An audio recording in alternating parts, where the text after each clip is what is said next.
Should the Oscars get rid of the Best Actress award? Okay, first let me explain. The Grammys, MTV Video Music Awards, Spirit Awards, and other ceremonies are now giving out gender-neutral awards in order to be more inclusive of gender-non-conforming talent. It's so cool to be here presenting the first acting award ever that celebrates performance free of any gender distinctions. Removing gender from award categories could open them up beyond just men and women, making them inclusive of all gender identities. After all, the Oscars don't separate the winning costume designer or editor by gender, so why do it for acting? So why are award categories separated in the first place? Well, according to NPR, at the first entertainment award show, the 1929 Academy Awards, the nominees needed to be separated by gender to ensure fairness. For men, not women. This was because women actors outnumbered men both in nominations and popularity. From 1929 and into the 1930s, women dominated Hollywood, and there were often more nominees for Best Actress than for Best Actor.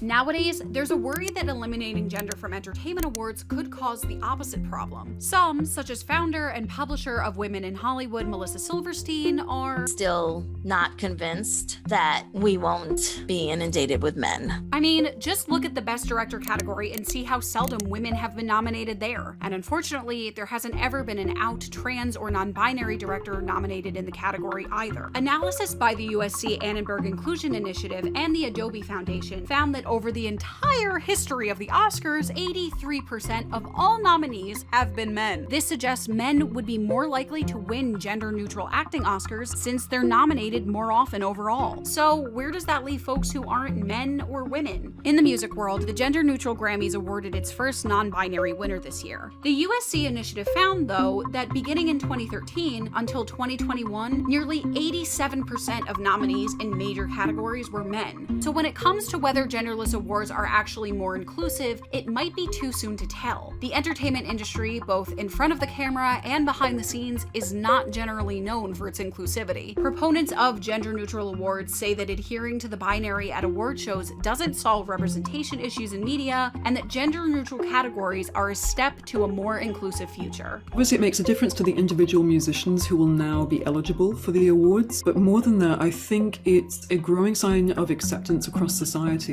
When pitted against each other in the context of an awards show, they only mean male or female or man or woman. When presented with those options, I am neither of those things. So what do you think?